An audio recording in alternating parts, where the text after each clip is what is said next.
Noah Langston adjusted his baseball cap lower over his eyes as he entered the Chicky Pop restaurant.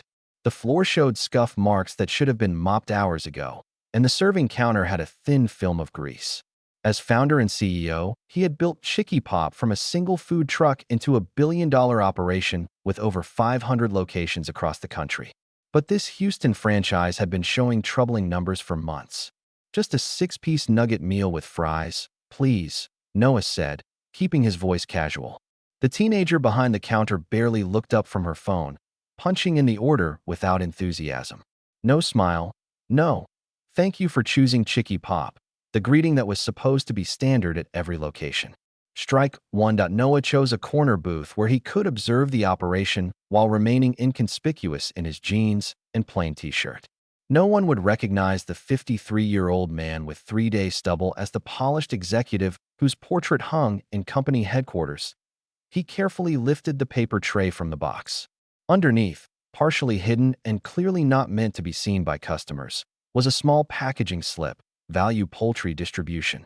Chicky Pop had exactly 2 authorized suppliers nationwide. Neither was Value Poultry.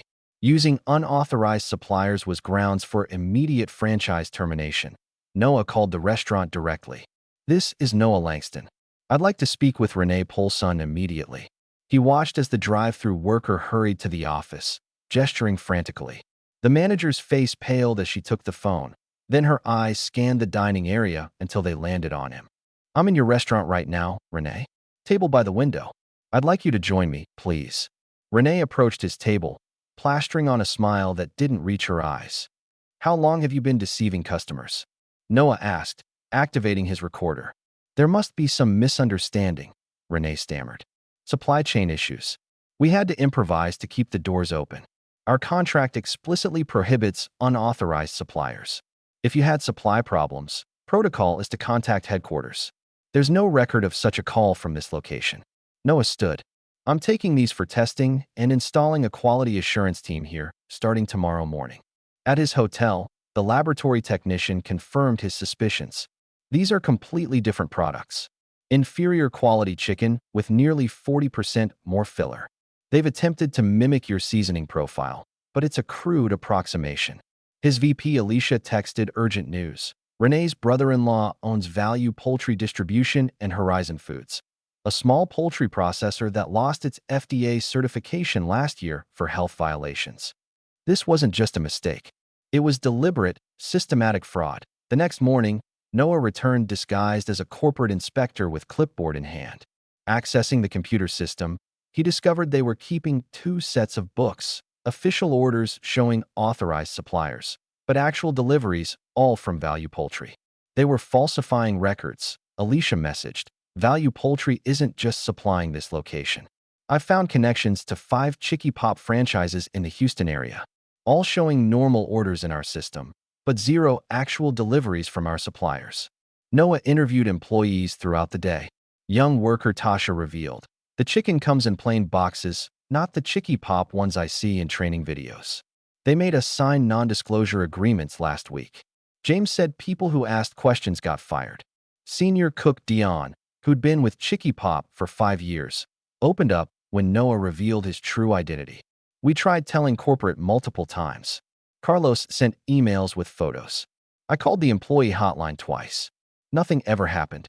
Because Renee was intercepting the complaints, Noah explained, showing him the evidence. She has admin access to the regional reporting system. She's been deleting complaints before they reach headquarters. Dion's face darkened. So we've been serving garbage to customers for months, and nobody at corporate even knew. I know now, Noah said firmly. And it stops today. Noah called Alicia. Bring in the team. Within 20 minutes, 3 SUVs arrived with legal counsel, security, and forensic accountants. I'm Noah Langston, founder and CEO, he announced to the staff. For months, this location served counterfeit products. Many of you tried to report it and were silenced. Today, that ends. In the conference room, Noah confronted Renee with evidence. Falsified invoices, intercepted complaints, bank transfers. We've frozen all assets. The FDA has been notified. Police are executing warrants at all 12 compromised locations. The pandemic crushed us, Renee said. Supply costs doubled. Noah slid the lab report across. You served unsafe food from a facility that lost FDA certification. You put people at risk. By afternoon, all 12 locations were secured. Noah addressed employees. Our systems failed you. He turned to Dion. You tried to do the right thing. Take over as interim manager. Me? I'm just a cook. You're someone with integrity. 3 months later, Noah stood in the renovated restaurant. Orders are up 30%. Dion reported in his manager uniform that Noah's lawyer called. Renee got 8 years, her brother-in-law 12.